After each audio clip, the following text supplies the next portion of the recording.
Hi hello నమస్తే welcome to Vihari politics. Kollywood లో star హీరోగా ముందుకు దూసుకుపోతున్నాడు. తెలుగులో కూడా విశాల్కు ఓ ప్రత్యేకమైన ఫాలోయింగ్ ఉంది. మనందరికీ తెలిసిందే.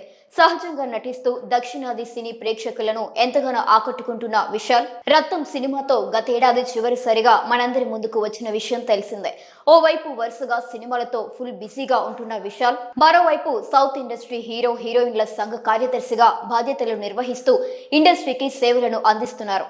అయితే ఈ మధ్య కాలంలో విశాల్ ఆరోగ్య పరిస్థితి చాలా దారుణంగా ఉంది. బాగా బక్కచిక్కిపోయిన శరీరంతో వణుకుతూ కనిపించిన వీడియోలు తన ఫ్యాన్స్ ను కలిచివేశాయి. జ్వరం వల్లే అలాంటి పరిస్థితి ఏర్పడిందని విశాల్ టీం క్లారిటీ ఇచ్చినా, రీసెంట్ గా ఒక కొత్త ఈవెంట్ లో కూడా కళ్ళు తిరిగి పడిపోవడం మరింత ఆందోళనకు దారితీసింది. ఇదిలా ఉంటే ఇప్పుడు విశాల్ పెళ్లి వార్తలు సోషల్ మీడియాలో తెగ హల్చల్ చేస్తున్నాయి. ఎప్పటి నుంచో ఆయన పెళ్లి గురించి ప్రచారాలు వస్తూనే ఉన్నాయి. ఇప్పుడు దీని గురించి చెన్నైలో జరిగిన ఒక సినీ ఈవెంట్ లో విశాల్ తన పెళ్లిపై అధికారిక సమాచారాన్ని విడుదల చేయడం కూడా జరిగింది.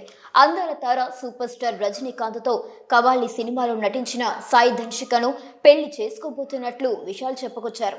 ఈ సంవత్సరం ఆగస్టు 29న తన పెళ్లి జరుగుతుందని కూడా నెటిజన్లకు క్లారిటీ ఇచ్చారు విశాల్. ఇక తెలుగులో షికారు, అంతిమ తీర్పు, దక్షిణ వంటి సినిమాల్లో చేసిన ధన్షిక ప్రస్తుతం తమిళ సినిమాలో బిజీగా ఉంటున్నారట. ఇప్పుడు ఈ జంట త్వరలో ఒకటవబోతూ ఉండడంతో ఫ్యాన్స్ ఆనందంలో మునిగిపోయారు.